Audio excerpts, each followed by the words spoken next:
Hello नमस्कार दोस्तों, कैसे हैं आप लोग। आरआरबी ग्रुप डी नई भर्ती 2026 में यहाँ पर आप देखिएगा कि आप लोगों के लिए दो नया नोटिस आया था। ये दो नया नोटिस क्या आया इस वीडियो में हम बताने वाले हैं। तो सबसे पहले यहाँ पर बात करें तो आरआरबी ग्रुप डी भर्ती जो आपका 2026 का होने वाला है, उसका फॉर्म अप्लाई का डेट चेंज कर दिया गया है। आपका जो फॉर्म अप्लाई का डेट है, अब यहाँ पर फॉर्म आपका कब से अप्लाई होगा, 31 जनवरी से। कब से? 31 जनवरी से लेकर 2 मार्च तक, मतलब अच्छा खासा फॉर्म अप्लाई का डेट दिया गया है। 31 जनवरी के लास्ट से शुरू हो रहा है पूरा फरवरी, और 2 मार्च तक आपको फॉर्म अप्लाई का डेट मिल रहा है। जो बच्चे सोच रहे हैं ना कि रेलवे ग्रुप डी में मात्र 22,000 वैकेंसी है, इस बार फॉर्म अप्लाई नहीं करेंगे, वो बहुत पछताएंगे, क्योंकि रेलवे ग्रुप डी का ये जो 22,000 वैकेंसी देख रहे हैं, ये आगे चल के इंक्रीज़ होगा। जो लोग फॉर्म अप्लाई कर देंगे 2 मार्च तक, बाद में उनका एग्ज़ाम होगा, आगे 100% ये वैकेंसी जाके इंक्रीज होगा। क्योंकि देखिए, रेलवे जो है एक डेडिकेटेड फ्रेट कॉरिडोर बना रहा है, ठीक है। तो ये जो डेडिकेटेड फ्रेट कॉरिडोर रेलवे एक बना रहा है, तो उसके लिए वो अलग से भर्ती हायर करता है। लेकिन जो रेलवे ग्रुप डी में जो यहाँ पर जाएंगे, तो इसमें से भी वो यूज़ कर सकता है, इसलिए इस वैकेंसी को बढ़ने के चांसेस यहाँ पर ज़्यादा है। तो अगर आप रेलवे ग्रुप डी में फॉर्म अप्लाई करने का नहीं सोचे थे, तो फॉर्म अप्लाई जरूर कीजिएगा यहाँ पर, जब आपका फॉर्म अप्लाई शुरू होगा 31 जनवरी से।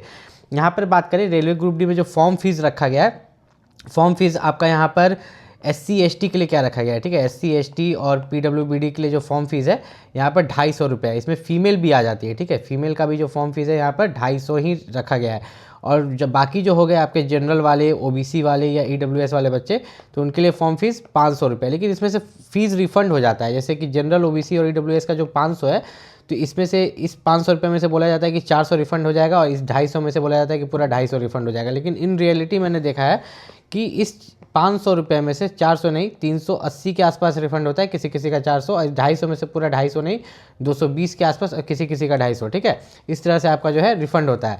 उसके बाद हम यहाँ पर अगर बात करें, तो आप रेलवे ग्रुप डी की इस भर्ती में देखिएगा कि एज लिमिट को लेके बहुत बच्चा को डाउट है। तो एज इन्होंने दे दिया है कि 1/1/2026 को काउंट करेंगे 18 साल से 33 साल। कितना? 18 साल से लेकर 33 साल तक यहाँ पर एज लिमिट रहने वाला है। ये आपका जनरल कैटेगरी के लिए, ठीक है।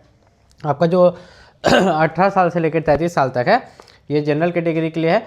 और OBC को जो 3 साल का छूट मिलता है, वो 3 साल का छूट मिलेगा, और SC ST को जो 5 साल का छूट मिलता है, वो 5 साल का छूट मिलेगा। मतलब ये जो 33 है, इसमें OBC वाला अपना 3 जोड़ लेगा, और SC ST वाला अपना 5 साल और जोड़ लेगा यहाँ पर।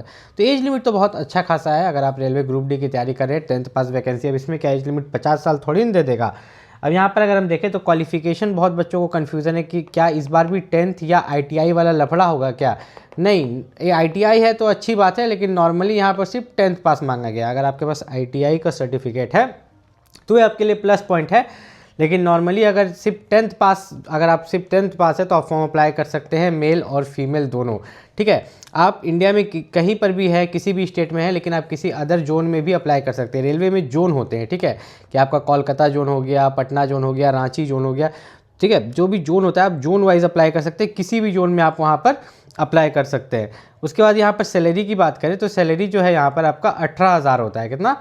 18,000 बेसिक पे होता है। फिर इसमें सब कुछ अगर आप जोड़िएगा, HRA DA सब जोड़ जाड़ के आपको जो स्टार्टिंग मिलता है, मिनिमम आप मान के चलिए तो 30,000 सट जाता है, ठीक है। 25,000 से लेकर 30,000 के बीच में जो है आपको starting salary railway group D में आपको यहाँ पर मिलता है। उसके बाद यहाँ पर बात करें रेलवे ग्रुप डी के एग्जाम पैटर्न के बारे में।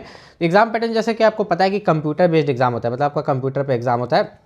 ज़्यादा से ज़्यादा आपको अपने मोबाइल में प्रैक्टिस करना होगा, मॉक टेस्ट देना होगा, तभी तो आप एग्ज़ाम निकाल पाइएगा। पढ़ने के बाद, पहले सिलेबस कंप्लीट करने के बाद, सबसे मेन काम तो होता है पहला सिलेबस। अगर सिलेबस कंप्लीट हो गया, तब तो आप कोई भी एग्ज़ाम निकाल सकते हैं, रेलवे का कोई भी एग्ज़ाम, अगर रेलवे का ही सिलेबस कंप्लीट हो गया। रेलवे में देखिए यहाँ पर आपका ग्रुप डी में जनरल साइंस से 25 क्वेश्चन, मैथ से 25, रीजनिंग से 30, जनरल अवेयरनेस से 20, टोटल 100 क्वेश्चन। लेकिन इसमें खास बात यह है कि 90 मिनट का समय, और सब एग्जाम में आजकल देखते हैं कि 100 क्वेश्चन के लिए मात्र 60 मिनट का समय दिया जाता है, लेकिन यहाँ पर आपको 100 क्वेश्चन के लिए 90 मिनट का समय दिया जा रहा है। काफ़ी अच्छा। अगर आप रेलवे ग्रुप डी की तैयारी करें, तो रेलवे ग्रुप डी के लिए जो बेस्ट बुक है, ठीक है, रेलवे ग्रुप डी के लिए जो बेस्ट बुक है, उसका लिंक मैंने इस वीडियो के डिस्क्रिप्शन में दे दिया, इंग्लिश और हिंदी मीडियम दोनों में, वहाँ से जाके आप परचेस कर सकते हैं। अब देखिए यहाँ पर जो कट ऑफ क्या जाता है, किसी भी जोन का अगर कट ऑफ देखेंगे रेलवे ग्रुप डी का, तो कैसे जाता है। यहाँ पर मान लीजिए 100 मार्क्स का हो रहा है ना, 100 क्वेश्चन है, तो 75 प्लस कट ऑफ जाता है, ठीक है। 75 मार्क्स प्लस कट ऑफ जाता है हर एक जोन का। कारण कि अभी वैकेंसीज कम है, 22,000 बढ़ेगी भी तो कितना बढ़ेगी, 30,000 होगी, 40,000 होगी, ठीक है। उतना ज़्यादा तो नहीं बढ़ जाएगी, ज़्यादा बढ़ गई तब कम जाएगा कट ऑफ। नेगेटिव मार्किंग 1/3 रहता है, मतलब अगर आप यहाँ पर क्वेश्चन गलत कीजिएगा, 3 क्वेश्चन, कितना, 3 क्वेश्चन गलत कीजिएगा तो 1 नंबर कटेगा, ठीक है। ऐसा नहीं कि एक क्वेश्चन पर 1 नंबर नहीं कटेगा, 3 क्वेश्चन गलत करने पर आपका 1 मार्क्स यहाँ पर कटने वाला है। 1/3 का आपका नेगेटिव मार्किंग है, तो इस चीज़ का भी आपको यहाँ पर ध्यान रखना है। रेलवे ग्रुप डी में अगर यहाँ पर आप फॉर्म अप्लाई करें तो आपको ये भी पता होना चाहिए कि रेलवे ग्रुप डी में आपका फिजिकल एफिशिएंसी टेस्ट होता है, जो कि क्वालिफाइंग होता है, एग्जाम पर ही आपका मेरिट बनता है। फिजिकल एफिशिएंसी टेस्ट जो है ये आपको बस क्वालिफाई करना रहता है, इसमें अगर क्वालिफाई नहीं किए तो फेल भी हो जाएंगे, क्वालिफाई करना जरूरी है। आपको 35 केजी का वजन उठा के, अगर आप मेल कैंडिडेट है 100 मीटर दौड़ना है 2 मिनट में, ठीक है। अगर फीमेल कैंडिडेट है तो 20 केजी का वजन उठा के 100 मीटर दौड़ना है 2 मिनट में, ये तो पहला चीज़ हो गया। और इसके लिए, ठीक है, 1 chance without putting the weight down, male candidate को, और फीमेल को भी एक ही चांस मिलेगा, ठीक है। ये जो वजन उठा के दौड़ना है 100 मीटर 2 मिनट में, ठीक है। खाली मेल का वजन ज़्यादा है, फीमेल का वजन थोड़ा कम है। अब यहाँ पर मेल कैंडिडेट को 1000 मीटर दौड़ना है 4 मिनट 15 सेकंड में, और फीमेल कैंडिडेट को 1000 मीटर दौड़ना है 5 मिनट 40 सेकंड में। और मेन जो आपका मेरिट बनेगा वो एग्जाम पर, जो आप 100 मार्क्स का एग्जाम देते हो ना, तो बहुत बच्चों का डाउट होता है कि रेलवे ग्रुप डी में जो है पोस्ट प्रेफरेंस कैसे दे। जैसे कि आप देते हैं कि ये पोस्ट हमको पहले मिले, फिर दूसरे नंबर पर ये पोस्ट, तीसरे नंबर पर ये पोस्ट। तो रेलवे में अगर आप देखिएगा तो ट्रैकमैन एक पोस्ट होता है, ठीक है, जिसमें आपको ट्रैक पर काम करना पड़ता है। फिर डीजल लोकोमोटिव में असिस्टेंट होता है, मतलब जहाँ पर डीजल का काम होता है, बंकर सबका, वहाँ पर असिस्टेंट। फिर जहाँ पर ट्रेन बनता है वहाँ के लिए असिस्टेंट चाहिए। ग्रुप डी में यही सब होता है, पॉइंट्समैन होता है, तो यही सब पोस्ट होता है। तो कौन सा ऐसा पोस्ट हमें देना चाहिए जिससे कि हमारा सिलेक्शन हो जाए? तो दो तरह के बच्चे होते हैं, एक ऐसे होते हैं जो चाहते हैं कि मेरा ग्रुप डी में सिर्फ नौकरी लग जाए, एक ऐसा बच्चा होता है कि जो चाहते हैं कि नहीं हम ट्रैक पर काम करेंगे, नहीं ग्रुप डी में भी हो लेकिन मेरा पॉइंट्समैन में हो या लोकोमोटिव असिस्टेंट में हो, अच्छा में हो, ट्रैकमैन में ना हो। तो अगर आप उस तरह के बच्चे कि हाँ मुझे यही पोस्ट के लिए हो, तब तो आपका जो अच्छा पोस्ट प्रेफरेंस हो आप दे दो।